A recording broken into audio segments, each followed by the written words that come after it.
You won't find a better carry-on bag than this one, according to Allie Smalls.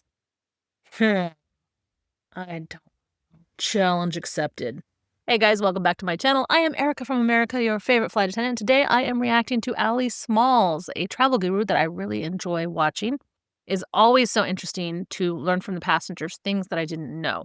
And today she is going to be talking about her favorite carry-on bag. Now, just so you know, there will be some parts that I will cut out of it because, well, you'll see why. But here's the thing. I am very opinionated about what kind of bag you should use as a traveler. If you will think about it, she is a travel expert. I wouldn't be surprised if she was an elite traveler, having some status. Usually, the elite travelers travel at least 120 flights per year. 120 flights a year comes out to about 10 flights a month. So, not bad. That's what you have to do if you want to get status and then free upgrades and free food and that kind of stuff from the airlines. But keep in mind, I am a regional flight attendant. A regional flight attendant averages about 50 flights per month, and we fly about 20 days a month. That's 240 days a year. We are away from our homes about 15 nights a month. I know, 20 days, 15 nights. It adds up. Trust me. That basically means that we live out of our suitcases for half the year. In fact, the truth is I never actually unpack my suitcase until about 30 minutes before I'm leaving for the next trip. Seriously, I give myself about 5 minutes to pack, and it's pretty easy because I always pack the same things. But that's not what this video is about today. Today, this video is about what is the best bag. Obviously, there's going to be the best bag for passengers, but there's also going to be the best bag for if you travel a lot and you want your bag to last a really long time. And today, after reacting to her video, I am going to give you my own advice at the end of the video. I am going to be reacting to all of these bags right here. That's right. These are all bags that I pretty much use currently or have stopped using because of some reason or other.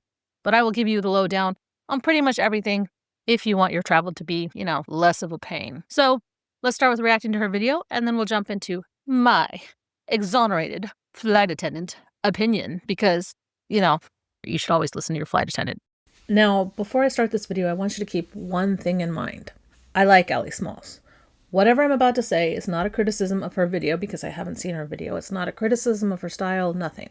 I have reacted to her videos before. I think she gives very good travel advice, and that's why I am reacting to her again, because I was thinking, which videos should I react to that have to do with bags? And when I searched for travel bags on YouTube, basically it was generally between Travel Tips by Lori, Allie Smalls, Allie Smalls, Allie Smalls, Allie Smalls, and then there's Travel Tips by Lori again.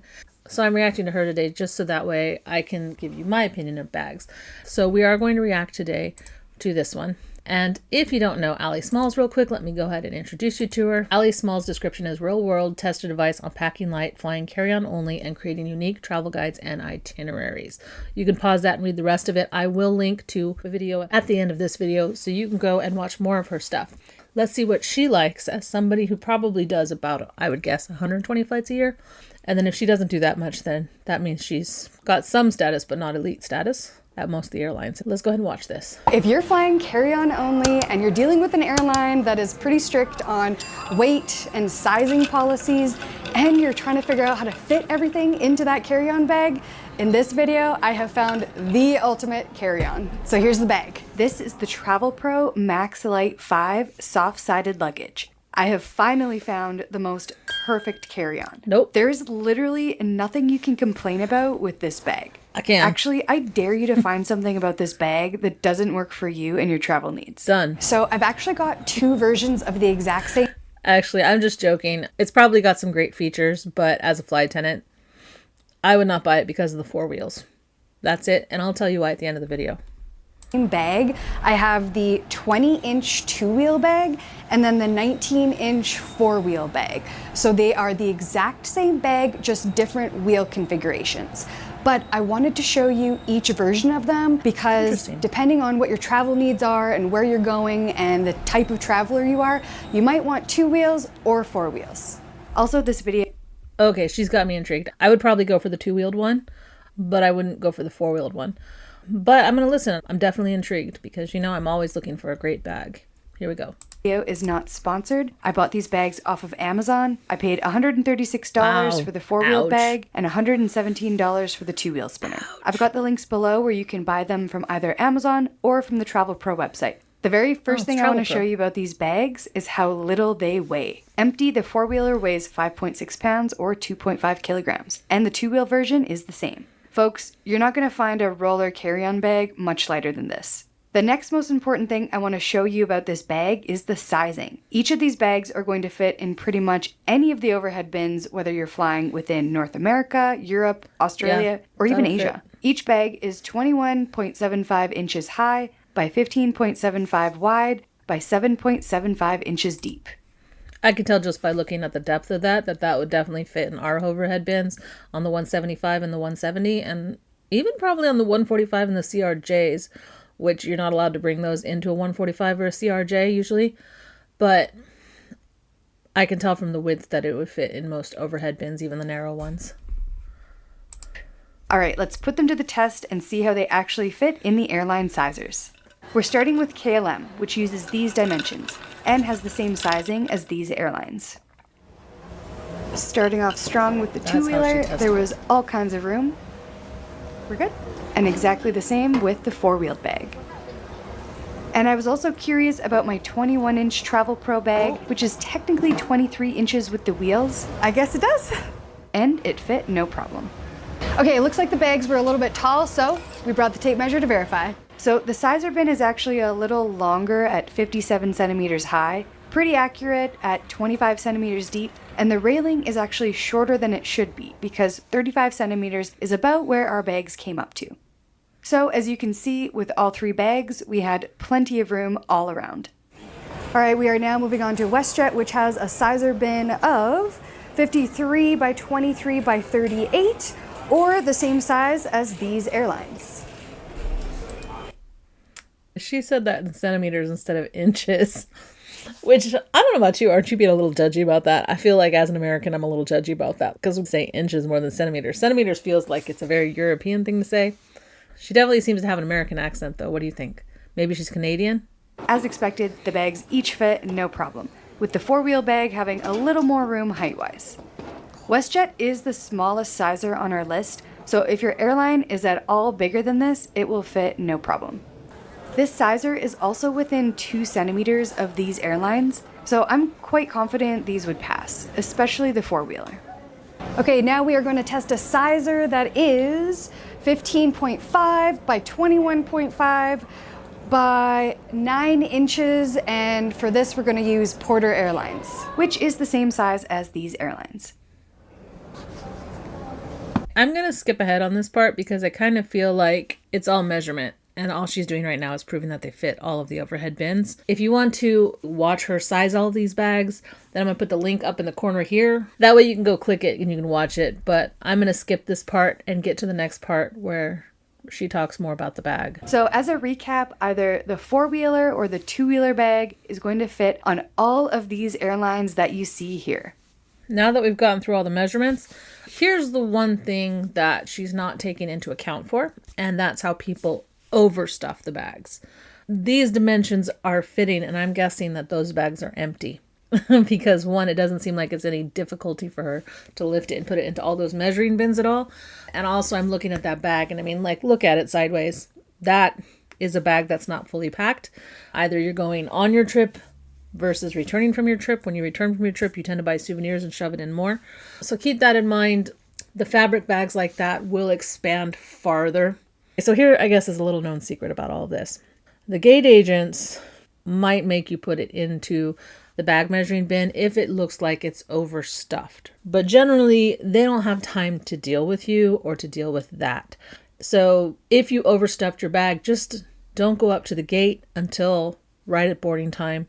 And then as you go through, they'll let you through as long as it's that size, whether you overstuffed it or whether you didn't overstuff it. Because most of these bags, when they go in the overhead bin on the bigger planes, will go sideways. Meaning if it's standing up and down like this, you're going to put it in the bin up and down like that, the side to side. Versus on a lot of smaller planes, you're going to turn it on its back and you're going to slide it in sideways. And that is when it would be a problem. And I will show you how to deal with that problem later in the video when I get to my bags. So let's go on and continue with the features. Basically any airline, and that they're going to be light enough for you to pack them full. Let's take a look at all the features, quality, and just overall look and feel of these bags. On the front, we've got this flat exterior pocket. It's about as deep as the palm of your hand. This is for your quick grab items, maybe headphones, phone charger, or your passport pouch or other travel documents. I call this the junk pocket. I love a good exterior junk pocket. Then it's also got the larger pocket on the exterior. In here, you could place a laptop or even a light sweater or a jacket. It's also expandable, so you do have the option to pack a little more in here. So if you're someone who likes to bring home a few souvenirs, this bag gives you that option. Travel Pro. Now, again, that could be a problem on a smaller plane like mine. I get a lot of people on the plane who have expanded the zippers all the way out, and then they get on the plane and they try to shove it in the overhead bins, and I often tell them, if you break the overhead bin, that's an hour and a half delay, because an hour and a half is the average time that it takes maintenance to get out to an airplane from most bases. Not hubs, like not large airports. Large airports, it can take about half an hour on average for them to get out there. Then they also have to look at the bin and then assess, and do they need to replace parts? Can they do it now? Do they do it later? Once they make the decision on that, then they have to fill out all the paperwork for both the book in the plane and for their own records. And so it's usually a minimum of an hour to an hour and a half. If you're at an outstation, a smaller airport, then a lot of times maintenance isn't at the airport, they're at their house, and then they only come when they're called. So keep that in mind. If you're going to get a bag with a zipper that expands, it might be a pain in the butt for you when you go on a smaller plane from, say, a smaller airport. Smaller planes go to smaller airports. That's where my airline comes in. Let's go on with durability. Has been the industry standard for flight crews for decades. Pilots. That is very true. That right there is the standard flight attendant bag. And I actually have it. I'll show it to you later in the video. And flight attendants practically live out of these bags every single day when they're working all over the world. So you know they're going to be built to last. If you do have the budget and you're looking to truly invest in some of the higher end options, I have left links to the Elite and VersaPack lines below.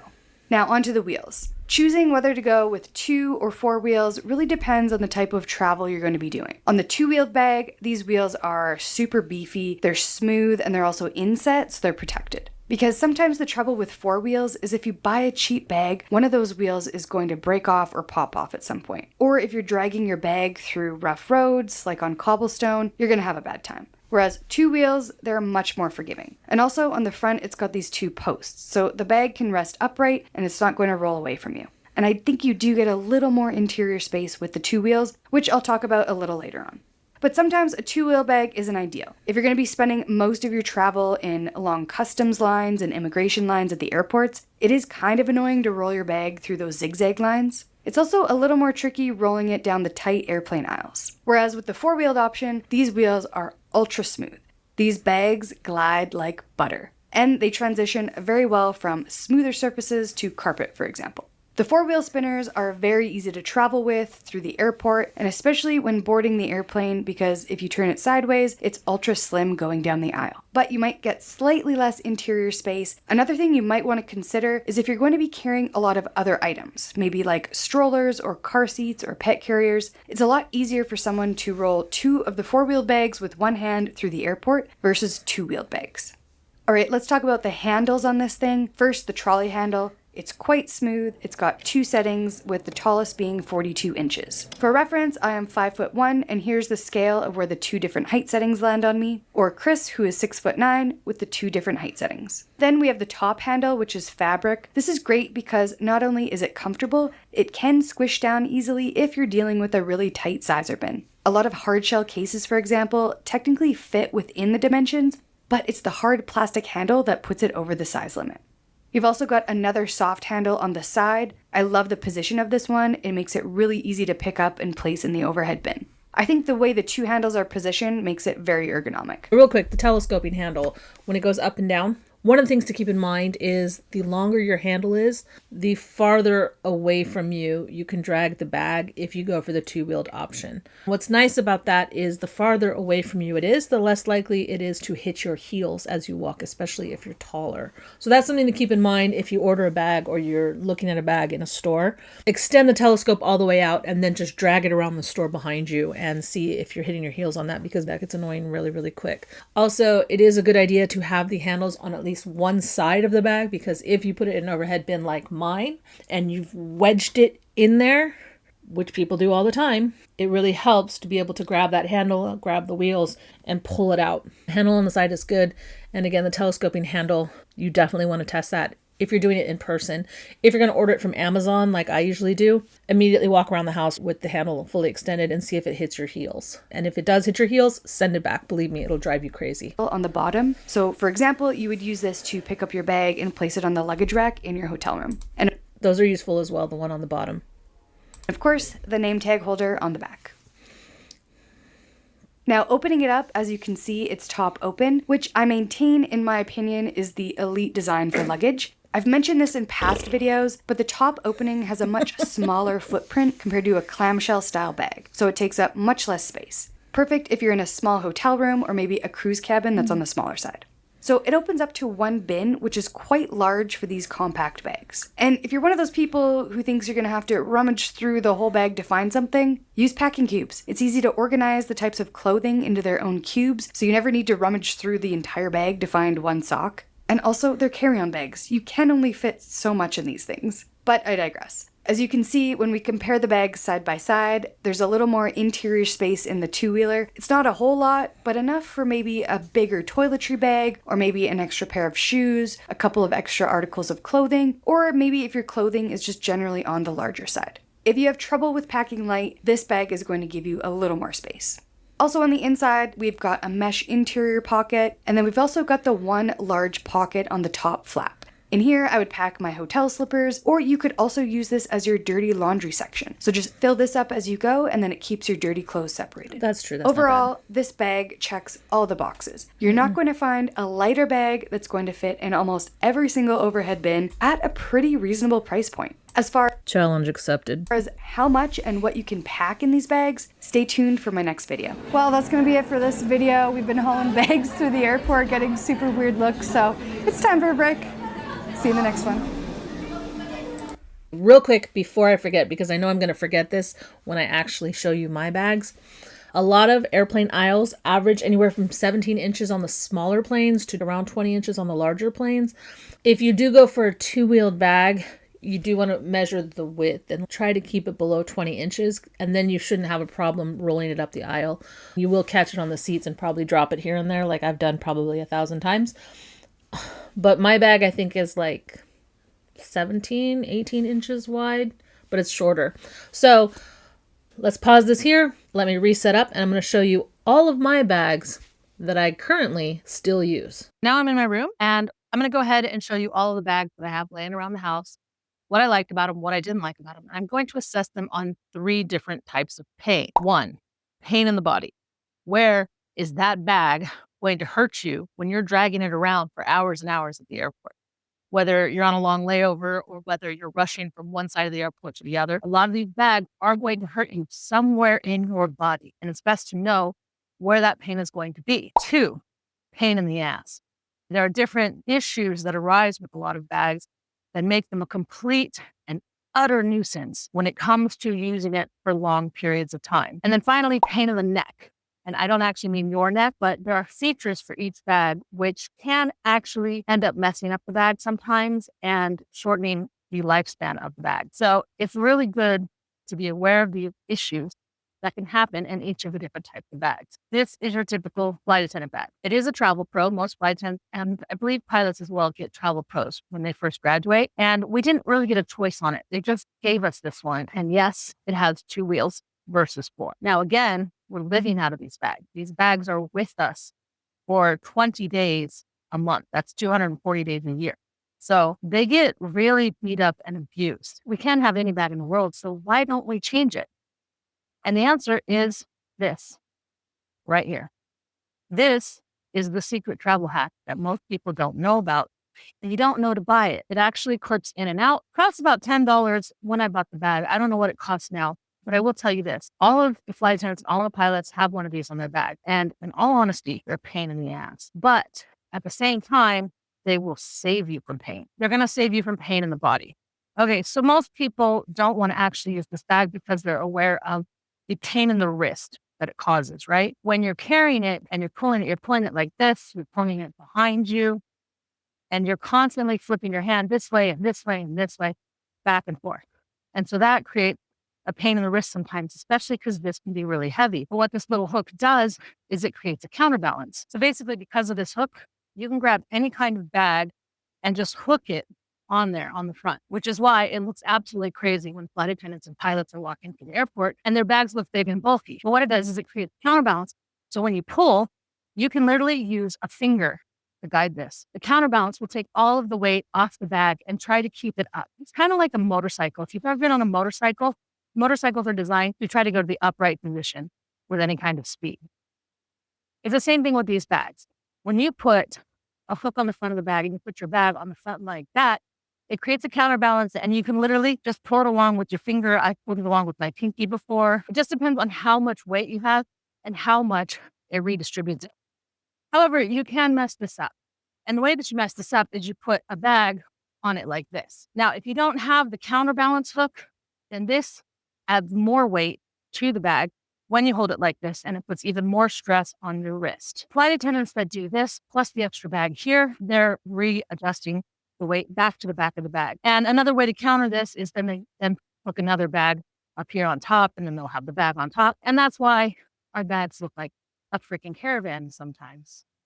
So the pain in the ass part of this is that it can be hard to pull your bag off of the hook because it tries to stick to your bag and you have to kind of use both hands to unhook it. However, the pain in the ass part with this is not only that it likes to hold onto your bag and you have to use both hands to remove the bag, but if you send it down to the baggage people, it usually goes on like a rollered kind of thing. I don't really know how to explain that right now. The words aren't coming to me, but they usually have several rollers that go down and this will often hook on it.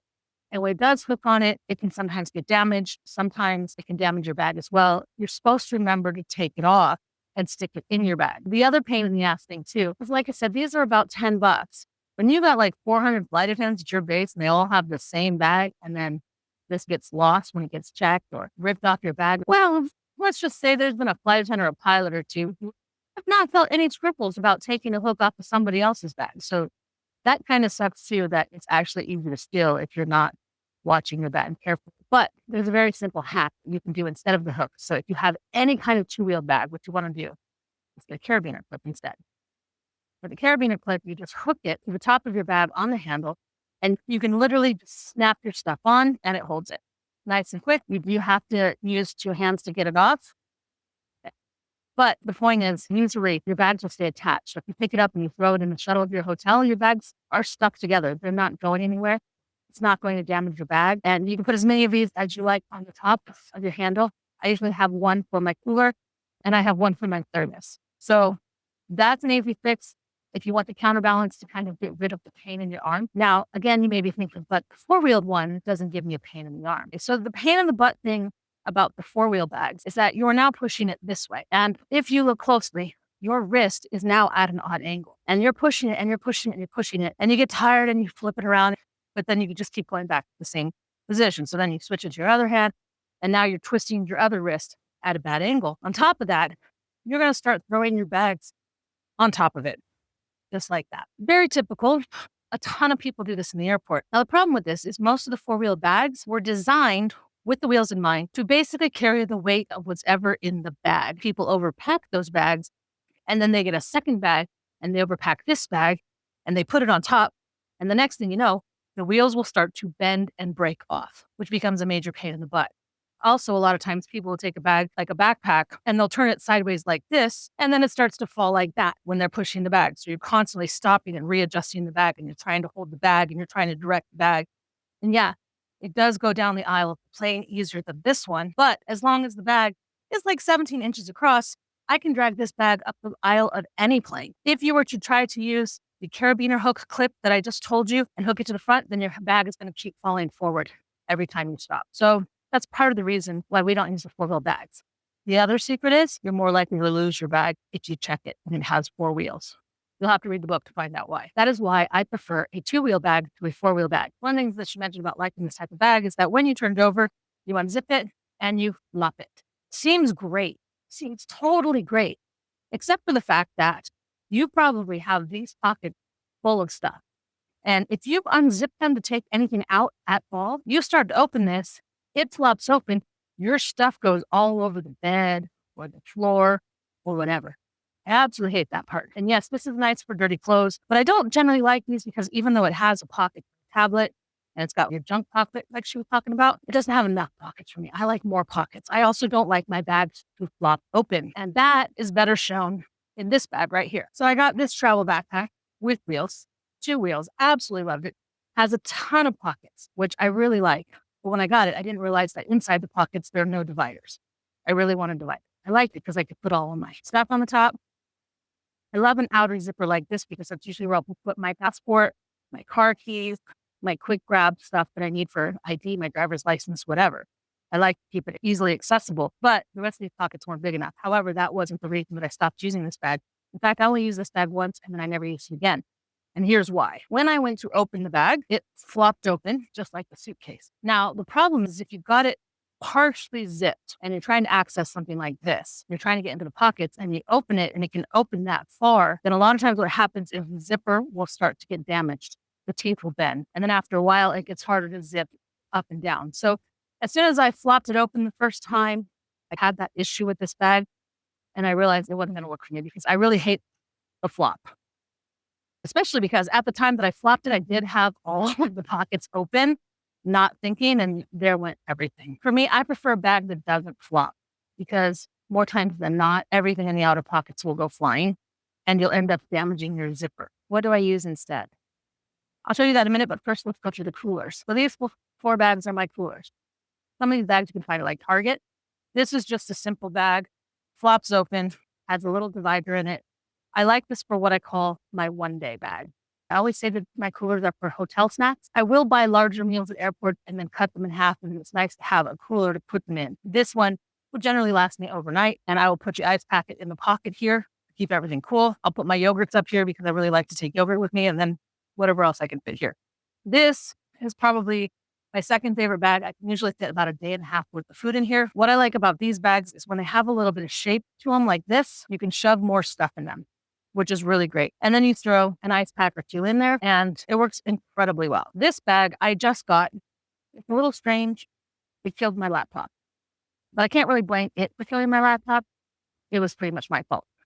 The cooler part of this bag is not in here, it's here at the end, which is actually kind of nice because when I put this in the overhead on my smaller plane with this out, I can unzip it, reach inside and grab my stuff, which I really like. It did a pretty good job of keeping it cool. You can't put too much in there. It's basically kind of like a day and a half worth of stuff, but you can put your laptop inside, which I did really like. Now, the reason this killed my laptop is because I put my thermos in there and I didn't realize that I hadn't tightened my thermos lid enough. And it was an extra large thermos filled with Coca-Cola. So as soon as I set it on its side in the overhead bin, apparently I just completely soaked my laptop in Coca-Cola and now it's dead. Finally, the king of my coolers. Now, this is basically the medium size.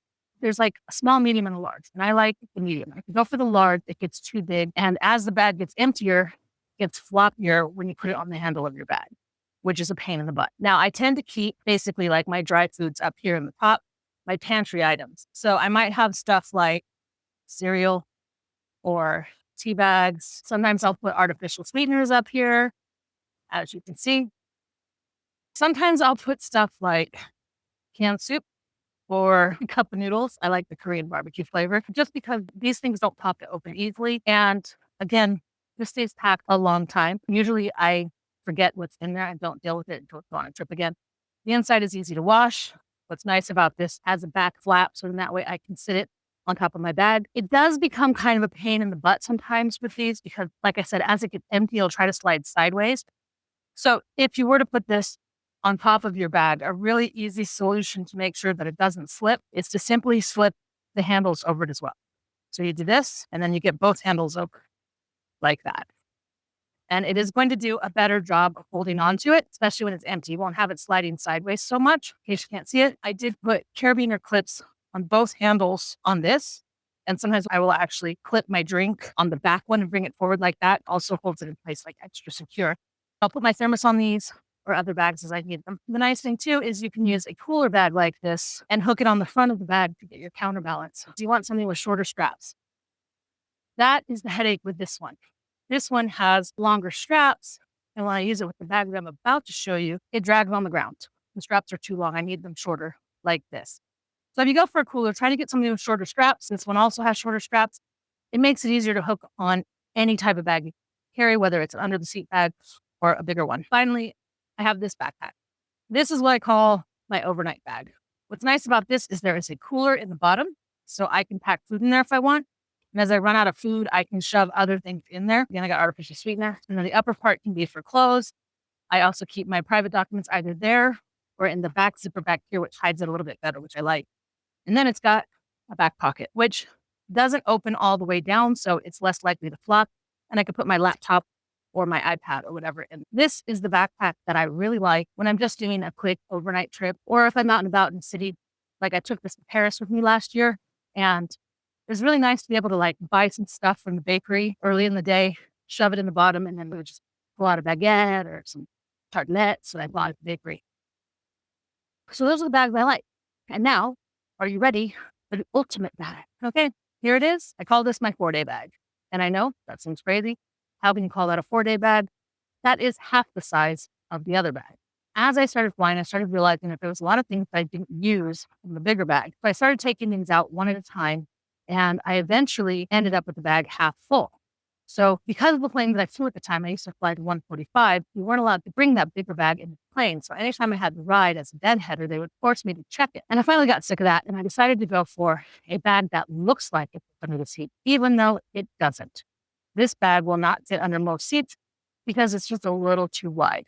It's about 17 inches across, maybe 18. I fit it under the seats that don't have the bars in between. So like on a 737, I can't get it under the seat.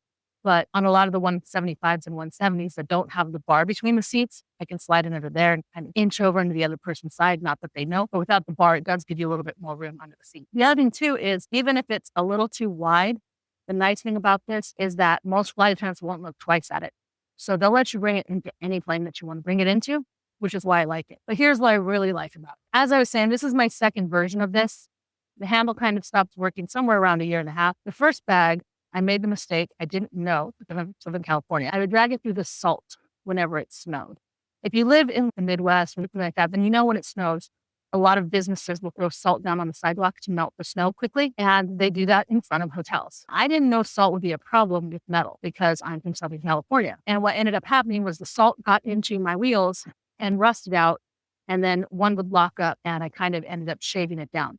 If you ever get a bag like this, and it makes a noise when you pull it, like a squeaking noise, or it tends to lock up, send it back immediately because it's going to be a headache.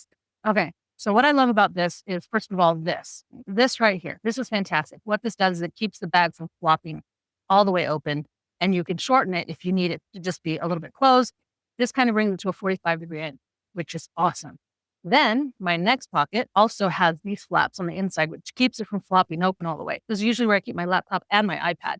It does have a zipper on the inside, so you can unzip that and let it open more fully if you need to, but usually I don't need to. And then finally, I got another zipper on the front here that again has a flap that keeps it from flopping open all the way. If you're going to look for a bag that has flaps like this or something like this to keep it from falling all the way open.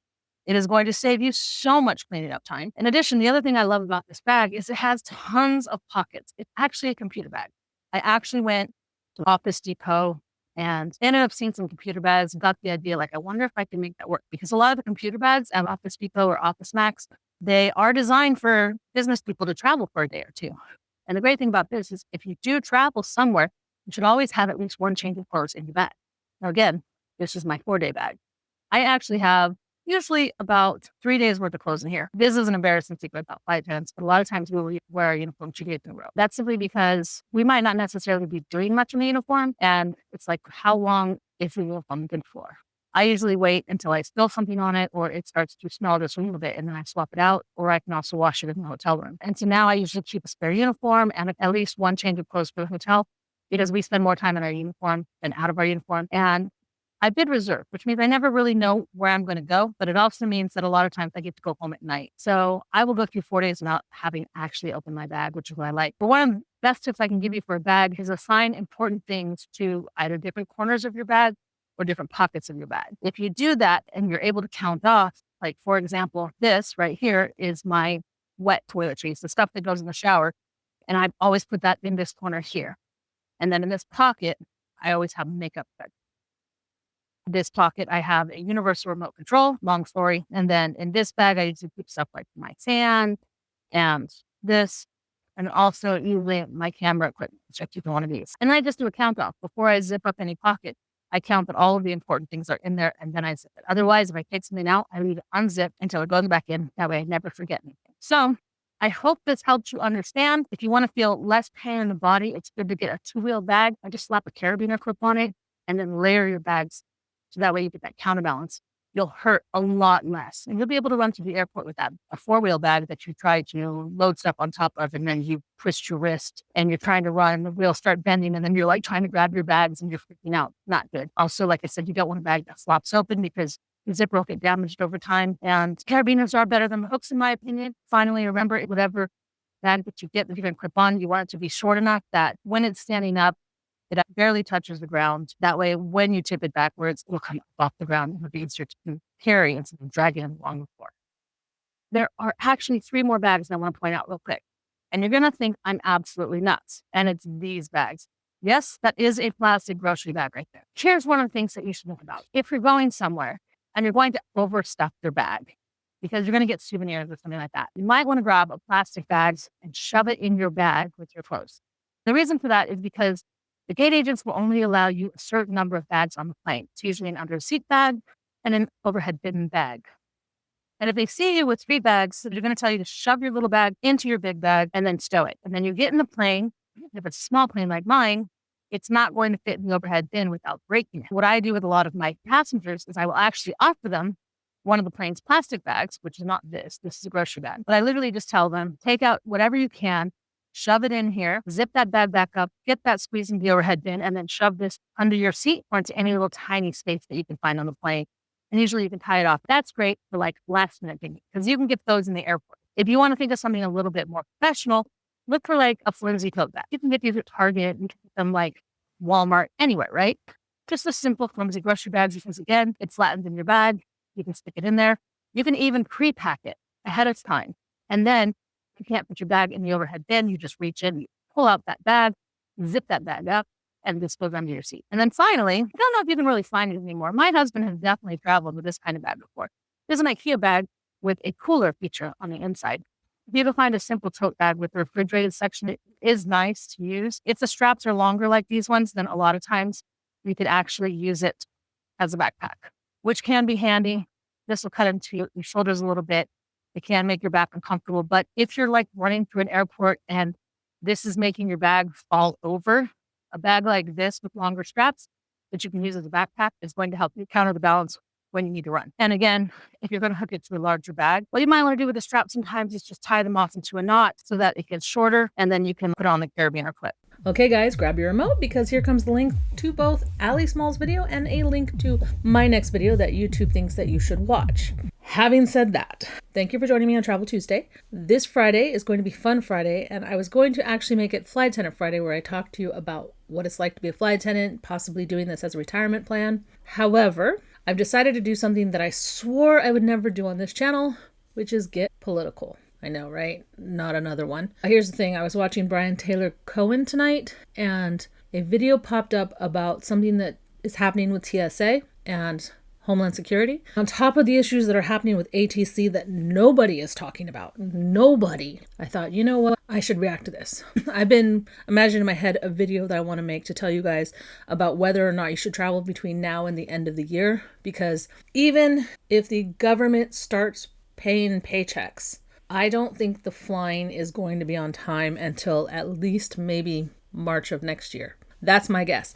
But you'll have to tune into that video later this week to find out why I'm saying that. So make sure you hit the subscribe button and the notification bell, because I might post that video early. After all, this Saturday is the second No Kings Parade on the 18th of October, and I live in Chicago. I plan on going out. I hope you'll show up and just be counted. If you don't plan on participating in the No Kings Parade, at least watch it. At least see what's happening in this country, because I'm pretty sure there's going to be footage all over. Millions of people showed up to the last one, and I only found out about it a little too late. I'm usually behind the ball on these things because I'm always flying and I don't watch the news, but this time I want to be there. I hope you guys are there too. Please let me know if you're going to the No Kings Parade in the comments below, what city you're going to be in, and I don't know, just let's talk. Again, if you liked the video, hit the like button. See you guys in the next video. Ciao!